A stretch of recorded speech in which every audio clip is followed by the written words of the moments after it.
Hello, and thank you for joining us today in our study of the book of Psalms. Today we come to Psalm 130, and in this particular psalm, it's 8 verses in length, and it really lays out the mindset of the individual who is coming out of the depths, as I've titled Psalm 130, of trouble and frustration, and where trust is placed in relationship to God, and what it is that the psalmist is looking for from his relationship with God.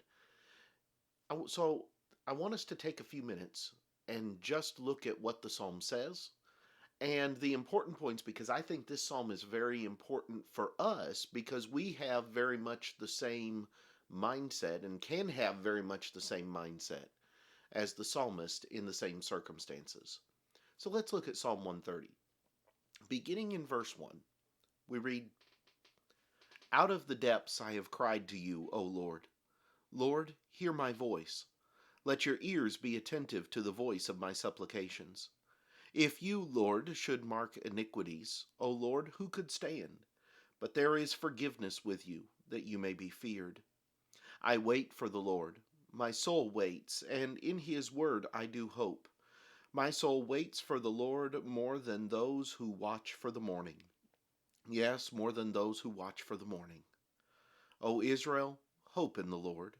For with the Lord there is mercy, and with him is abundant redemption, and he shall redeem Israel from all his iniquities." As you look at Psalm 130, you have this idea of coming out of the depths, I have cried to you, or out of the despair and the struggle, I have cried to you, O Lord. Hear my voice and be attentive. Now, oftentimes we talk about various lessons from the Psalms that we pull out.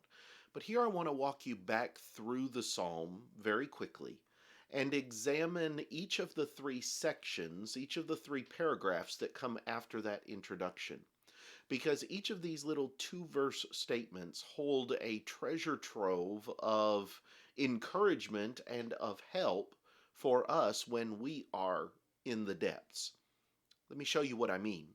In verses 3 and 4, you have the opening statement of, "If the Lord should mark iniquities, who could stand?"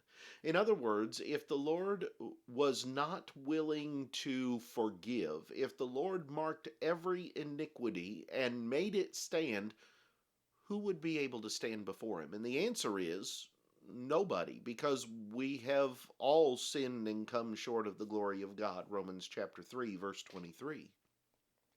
But, he says, verse 4, there is forgiveness with you that you may be feared. So, as much as, yes, our iniquities are registered with God, as much as, yes, when we sin, it does stand between us and God, there is the possibility of forgiveness. There is a means of forgiveness, whereas if no forgiveness was possible, no salvation would be possible either. So, even in the depths of our struggle, there is the recognition that forgiveness is possible to obtain, and it can be a reality for us.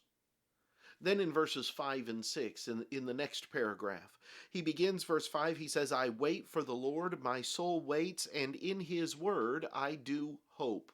Not only do we have access to forgiveness, we also have access through the word of God to hope. Now, this is not the wishing well hope of throwing a penny in and hoping that something will happen the way that you want. But rather, this is the hope that comes from the confidence that God does what he says and he says what he means. And therefore, out of his word, I get hope. I get the confidence of being able to trust in God and knowing that God will do what he says.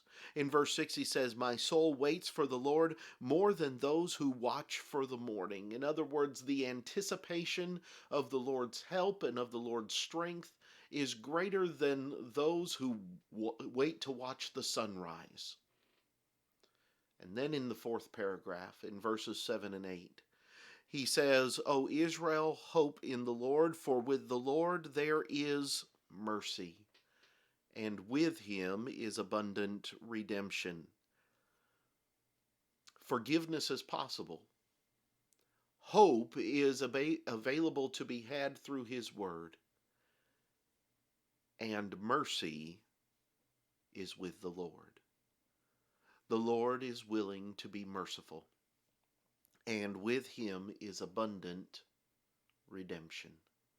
When we're in the depths, when we are in the struggles and the turmoils of life, when we are dealing with the problems of life, Psalm 130 is one of the places we need to go. Because we need to remember that there is forgiveness for the sins that we commit and for the mistakes that we have made. There is hope through the Word of God to look forward to the promises of God and the strength of God and the comfort of God in dealing with those depths, but also in looking forward to what is to come. And there is mercy that God will show to us when we seek him and when we seek to serve him according to his commandments. That's the message of Psalm 130. Thank you for joining us in our video today, and I hope that you'll continue to go through the Psalms with us. Next time we'll come back and we'll look at Psalm 131. I hope that you'll join us then. But until then, have a great day.